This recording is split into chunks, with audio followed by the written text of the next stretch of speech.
Kia ora, good morning. Wow, so I just woke up from another dream. I'm going to get straight into it and then I'm going to have a coffee and some breakfast.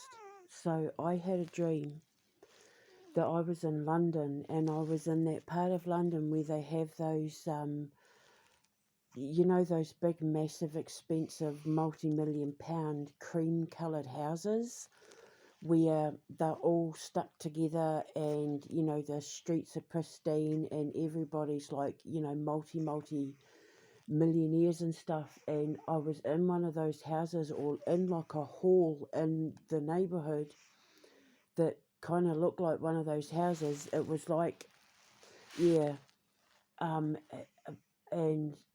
everybody was celebrating and laughing and drinking champagne, and Keir Starmer was there, and he was the only face that I recognised, so I'm obviously on his mind. I must live rent-free in that man's head.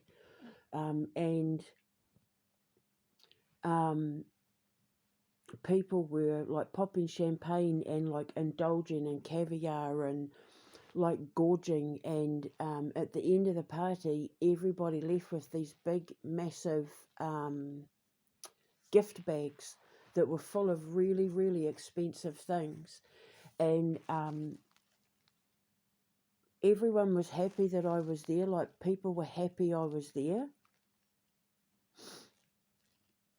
And it was time to leave, and I was watching everybody like pile into their cars to go back to their places, and nobody was giving me a ride home. Like, I remember, like, I hadn't thought about how I was going to get back, because I had just assumed that because people were celebrating me that I'd have a way to get back to my place, to get back home. And as I'm walking through the throng of people thinking like, who's going to give me a ride home, it was like all of a sudden everybody turned their back on me. Nobody would talk to me, nobody would give me a ride. People were like hiding their gift bags from me. I was never given a gift bag, but I was kind of pretending like I didn't care that I wasn't given a gift bag. And I know that they were full of like, expensive tablets and mobile phones and, jewelry and designer things and perfumes and like really expensive things. The gift bag must have been full of like thousands of pounds worth of things. And when people were getting in their cars and driving off, they were looking at me, because I'm sort of like, yo, who's going to give me a ride home? And people were looking at me and just sort of like quietly getting in their cars and just going. Nobody wanted to talk to me. So I remember thinking, okay, well, I don't, like, who do I know in London? Like, who's going to help me in London? Because all the people that I knew were there at the party and nobody was talking to me. So I remember thinking, holy crap, like, what am I going to do? I'm stuck here. And started to get like a little bit panicky, and I walked over to one of the houses with one of the ladies that was at the party, and she let me in, and I was in this teenage girl's room, and it was like a messy bed, and her room was really messy. And I remember thinking, I've got my mobile phone, but I don't have my charger. I've got to find someone who can help me get back to West Yorkshire, to get back to Yorkshire. Otherwise, like, I'm stuck here, because like the woman said to me, you can come in but you can't stay, because like, we're recording our podcast, and we're doing all our recordings and all that. And I remember thinking, originally I was supposed to be invited to do this interview, but then they were suddenly shutting me out. They'd shut the doors on me. People were shutting the doors on me and turning their backs on me. And I remember peeking through the door and seeing Keir Starmer being interviewed with microphones up to him, and just having like this sinking feeling of like, oh my God, what the hell have we done? Like, what have I done? Like, what have I done? And that sinking feeling of like, holy shit, like, I can't, like, I'm stuck. I can't fix this. I'm completely, I'm in real trouble. And I was trying not to panic, and I was trying to stay calm, and I was trying not to cry.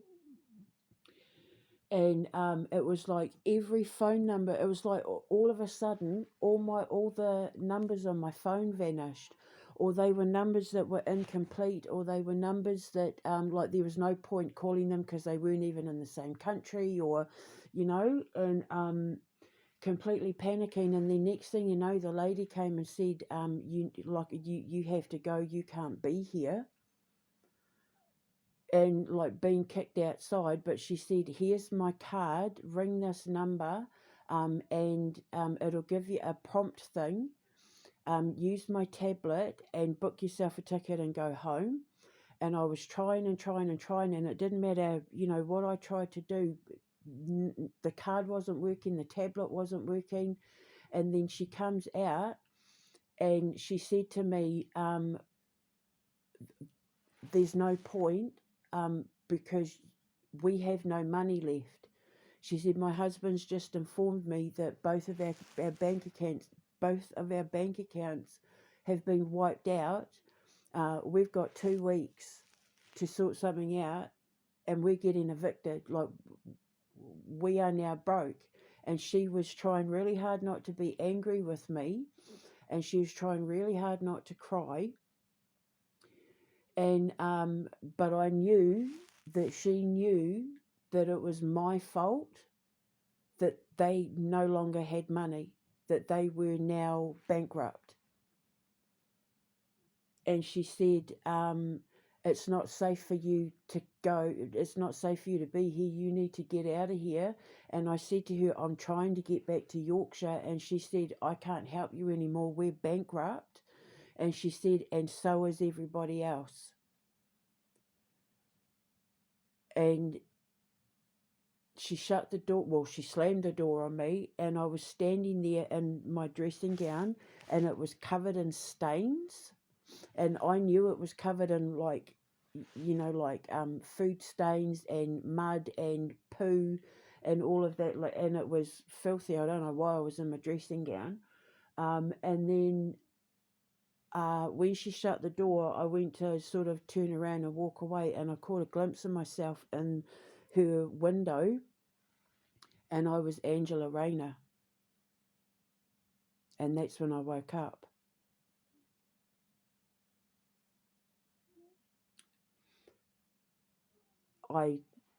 Does that dream even need explaining? Obviously the party it's basically people thinking they were getting away with stuff, i.e. the gift bags full of money, people thinking that they were getting away with things, or, that they were going to be handed things on a plate, and it being removed from them. And not only it all being removed from them, but them being stripped of everything as well.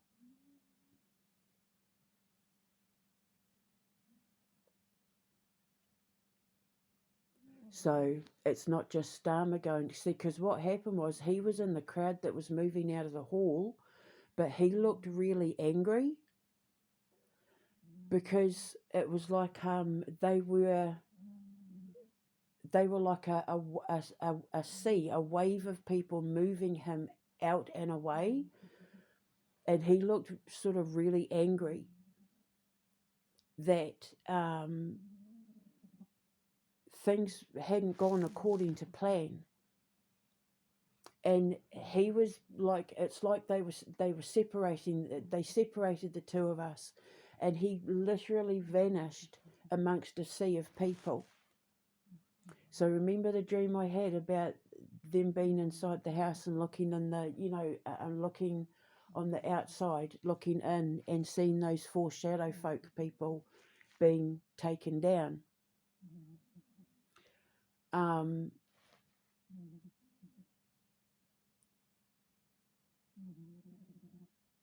in shock.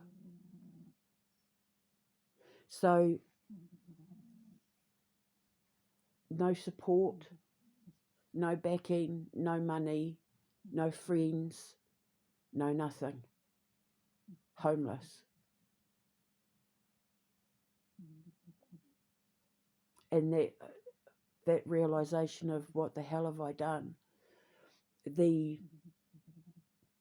the room where the interview was taking place, it looked like, it was set up for like, like a in-home podcast thing, except the people in the room were wearing, and there were two Muslim men in the room,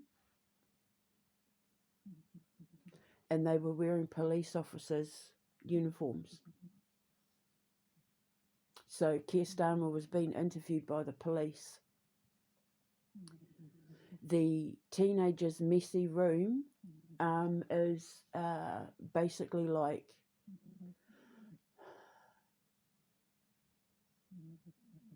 they say you can tell the state of a person's mind by how tidy their home is. And, the teenager, the fact that the room was messy, inexperience, lack of experience, immaturity, and being lazy, a lazy mind, an inexperienced mind, an immature mind, immature action,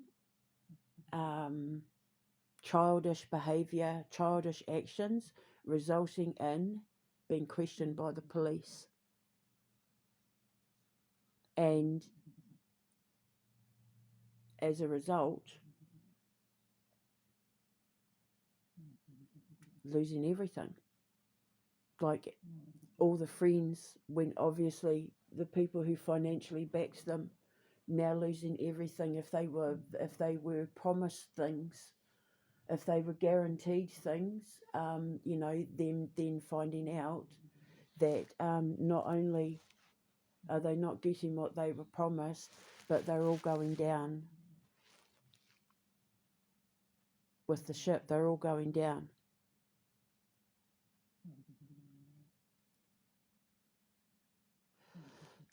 The microphones, because there were a lot of microphones. There were like 4 people in the room, but there must have been about 15 microphones. And that means like the things you say, you being held accountable for the things you say, being put under the spotlight because of the things you say, being made to be held accountable for the things you say.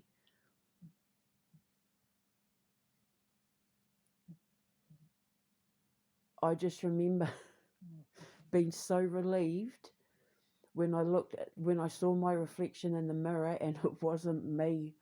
Because even in my dream, when I was observing the dream, I'm thinking, what have I done wrong? Like, I haven't done anything wrong. Like, why would God... Because I was trying to decipher the dream as I was having the dream, thinking, like, God wouldn't take me all the way down to London to do that to me, so what the hell's going on? Like, am I going to be set up, sort of thing? And being a little bit worried, thinking, what the hell's coming? And then when I saw that it wasn't me in the reflection, I was like, oh, praise the Lord. Oh, thank God it wasn't me. It wasn't me. So obviously the dressing gown, like the emperor's new clothes, like, the dressing gown, pretending to be, I'm just humble old me. I'm just like little innocent humble old me. But because it was filthy and dirty, it means that everything that she's done, everything that the government have done, because, her and Starmer are representative of, the government, everything they've done is going to stick to them. So there's obviously paper trails and evidence, and there's obviously going to be some sort of investigation, which I have had that dream before with about the King's Law and the King's Army.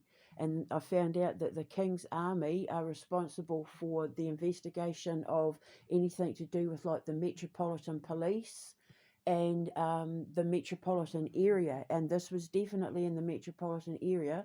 And of course, the people that live in, the MPs and they all live around that area, and parliaments around that area as well.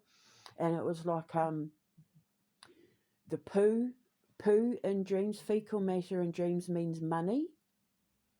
When you dream about poop, it means money. So they've obviously done things with money that is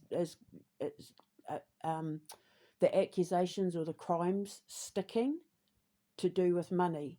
And there was like covered in food, like just slob, gluttonous. So obviously to do with like greed, fraud, um, embezzlement, larceny, whatever you want to call it, laundering, all that sort of thing, is now going to come back and stick to them. And as a result, it's going to name names, including their financial backers and their friends and that sort of thing. And it not only coming back on them, but it having a reverberative effect on all their friends and all of their friends and all of their financial backers and all of that also losing everything. And they were not happy. And I just, even in my dream, I remember thinking about the people in the house of that, the dream where I was asked to deliver that food.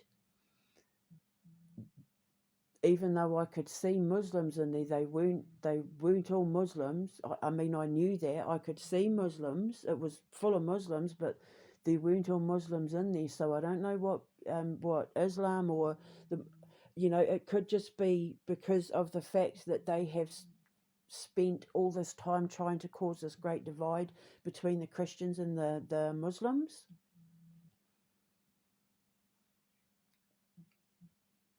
Race baiting and all of that, and then the Christians and the Muslims coming together to take them all down is what it was, because there were Muslims in the crowd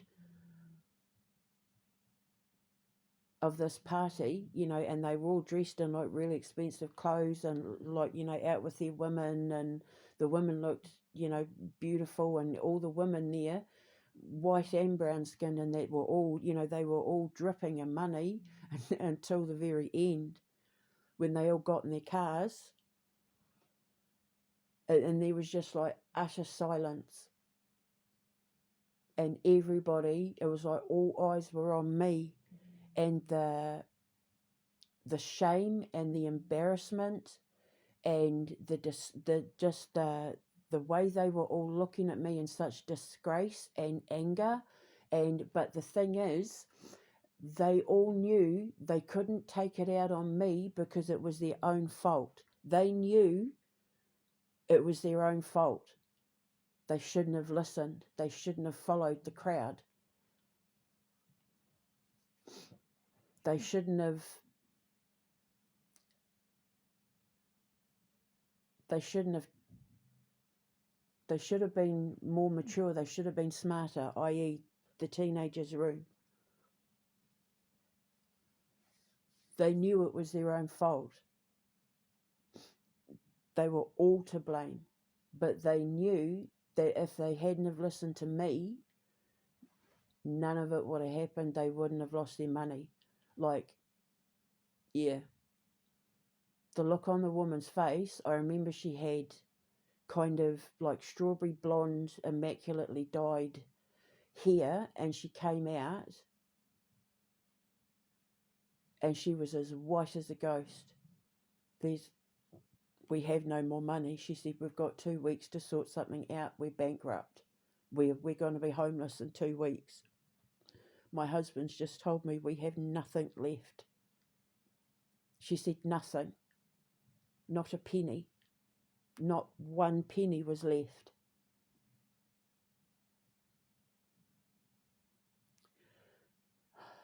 So, yeah, and Starmer was the one they interviewed first. But I knew it was coming. I knew when I was so happy it wasn't me in the reflection of the window, I knew I was next. I knew I was either going to end up living on a park bench, and until the cops came and got me. Because in the back of my head, I knew the cops were coming, like the cops are going to come. The cops are going to come and remove me. I knew that. I just kept thinking to myself, but am I in trouble, or will they take me home? Will I go to jail, or will they take me home? And it's really funny because I found a thing on Instagram a few days ago when I was looking for something else, where I put a screenshot up about justice, and then I put the thing up, but will they go to jail, badump, but will they go to jail, badump. And that's exactly what she was thinking. I know the cops are coming, but will I go to jail? Will I go to jail? Is it just going to be them, or will I go to jail too? And then I woke up. I'll see if I can find the screenshot. So there you go. So interesting. Very interesting. I think London is about to kick off in a way that all I care about, I don't care about any of them. Obviously, the Lord is getting me to deliver these messages for a reason. Um, all I care about is the safety of my King. As long as I can keep him safe and he was kept completely out of it. He was, there wasn't a royal or an aristocrat in sight of this party. It was all just money, like people who were lawyers and estate agents, and like money. People like Lord Ellies and all that. To me, an aristocrat is old money. He's not old money. He's self-made money, so he's not an aristocrat. So yeah, but there wasn't a royal. There wasn't like a duke, a duchess, and nobody there, which means this is the king's going to be completely kept out of. He's not going to be named or shamed or disgraced in any way or anything like that, which makes me happy because that's all I care about. That's the reason why I'm doing all of this. This is the reason why I put myself at risk. This is why why Starmer hates me so much. Why they're out, they've been out to try and get me because I'm protecting the king, and he doesn't want that. So that's all Queen Elizabeth. Oh, she just wants me to protect her boy. She wants me to protect her crown. She wants me to protect Great Britain and her Commonwealth. So, and the dream that I had delivering the food, the autumn,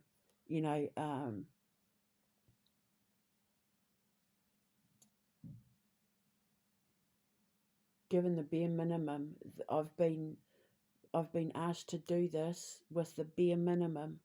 I have nothing, I'm like everybody else living in poverty and all that, but I'm doing it because I know how this ends. I've always known how this. I mean, okay, I didn't know that I was potentially wanting to run for prime minister. I've put myself out there for it. So, but yeah, and of course, when God lifted me up over the hill, it basically God's way of saying, I'm going to make this really easy for you as long as you do what we say and deliver the bare minimum. Just deliver what we're asking you to deliver. I'm going to make this really easy for you, and you are not going to have any obstacles. We're going to help you bypass all the obstacles in order for you to deliver these messages, and at the end of it, you are going to help Great Britain achieve victory with the support of that older couple, which now I'm thinking might be the king. And if it's not, see, because in the dream that I had, where it's justice is mine, victory is theirs, they were like a wealthy American couple. The American couples that buy the football teams, because it was American football that we were going to watch, not soccer. But because the large proportion of people involved in my lawsuit are American, that's pretty much what I thought it meant. But because they were driving the bus and they were responsible for paying for the bus, it's like the British and the Americans were involved in helping me get to this party at the end, helping me put this party on at the end. They were all involved, which is the lawsuit. My case against them is, against America and like the NHS and the West Yorkshire Police and Sumo Digital here in the UK and all of that. But because they were driving the bus, it was like I had their backing, I had their support. So I don't know what's coming for me, but I know I'm about to get the backing and support of a lot of people that is going to, because the street that we were in, everything was immaculate and clean and pristine and bright and sunny, and everybody was so happy. And I was in control of the budget for the food, the prices of the tickets, the uniforms the kids were wearing. Like I was in control of all of it. And everyone was so happy that they were all just laughing and singing and dancing and celebrating. And then, of course, we drove to the big hall at the end where there was just food everywhere and confetti and balloons and streamers. And everybody was dancing and singing and karaokeing and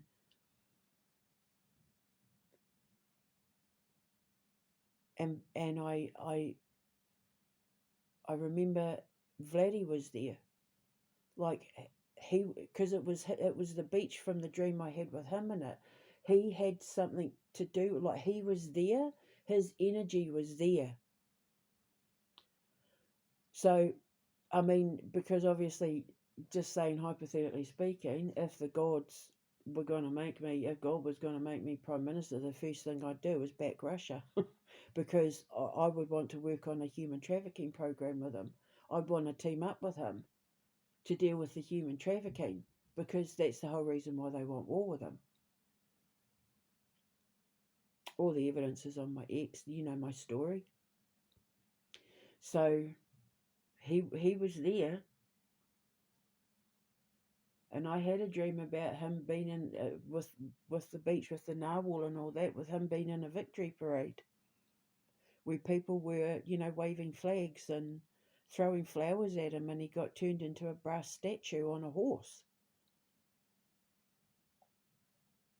So victory is coming. I'm seriously bracing myself for massive sweeping change, which that crowd, massive sweeping change, being caught up in a tsunami of people that bring about massive sweeping change to the lives of everybody that was in that crowd, that was holding those gift bags and suddenly turning their back on me and Starmer. So there you go. I'll find that screenshot, but will they go to jail? Badum. I seriously, something's coming. Something huge is coming. But things didn't go according to plan, and that's what the whole dream was. This wasn't supposed to happen. How did this happen? This isn't how it was supposed to go.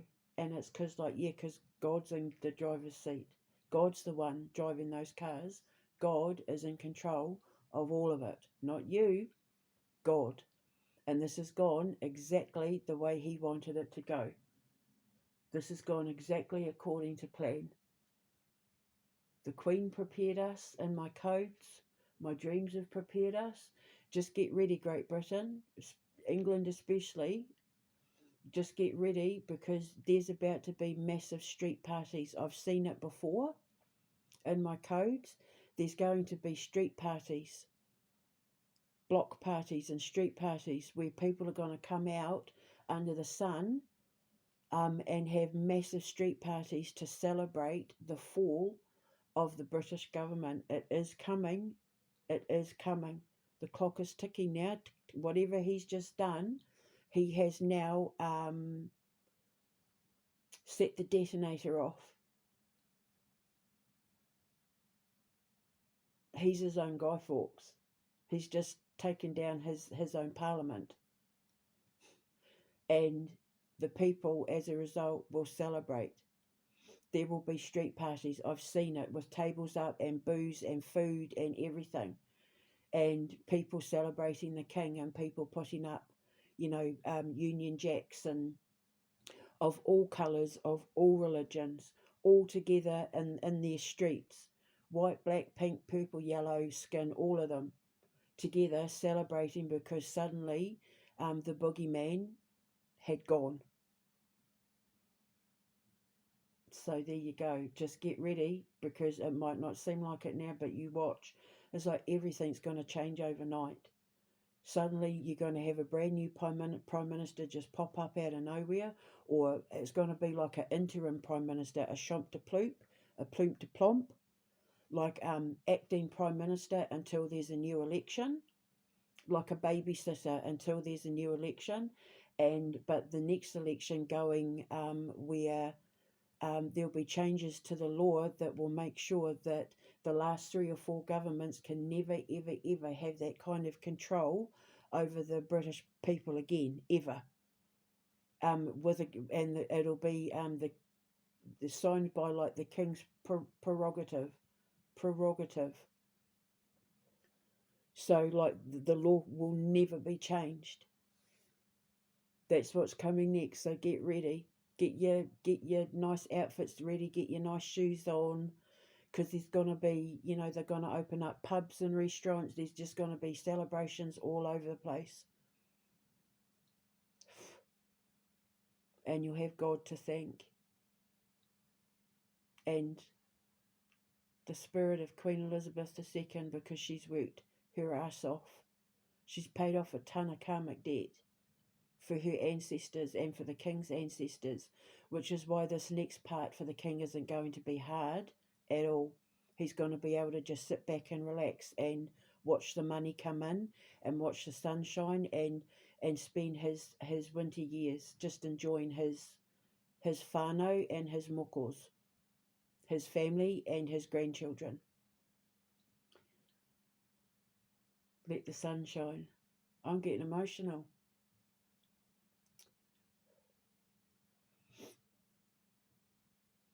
I am the sun. Great Britain will rise with the sun again. Britain will be great again. Britain, jeez, Britain will be better again. Britain.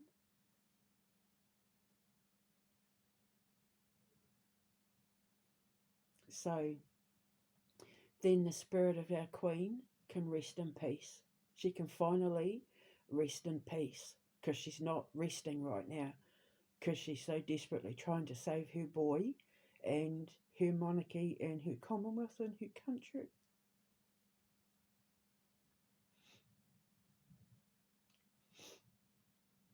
You'll be surprised what a mother will do, even if it means resurrecting from the dead. I know what I've gone through to protect my boys. And she's defied the laws of physics to protect hers. It will turn a mother supernatural. Make no doubt about it. Her and I have proven that. Hell hath no fury like a mother whose child is under threat. It will turn a woman supernatural. It's turned me supernatural, and it turned her supernatural. So never underestimate a woman whose children are under threat. And as far as she's concerned, the Commonwealth are her children. Not just her boy and her daughter and all of that, but her Commonwealth. So, yeah, she resurrected herself. She put me in a lot of danger. I had everything stripped from me, including my dignity. But I lost it with poise and grace. Well, they tried to take my dignity, you know, with my teeth and everything. They tried, but it didn't work because I don't care about looks. All I care about is saving my boys, getting justice for those who deserve it, and protecting the King and the Commonwealth. So I've said it before and I'll say it again. If God wants me to step up and be Champ de Ploop or Prime Minister, if this is what, if this is my path and the King's okay with it, all I have to do is register as an MP and then have the backing of the people of my constituency. I have to have enough backing behind me to okay it, and then all he has to do is get him out and move me in, because the king can decide. And the only way you can be Prime Minister is if you're a registered MP, which I'm not. So I just need to be registered as an MP. And then I can fix everything that needs fixing before the next election is called. And then I can go off and build my foundation and try and talk Vladdy into letting me have a foundation there, and one in Italy and one in Hungary. So, and one in El Salvador. So, yeah, just get ready to celebrate, because it is coming. I promise you, it is coming. Street parties, yay! Jerk chicken again.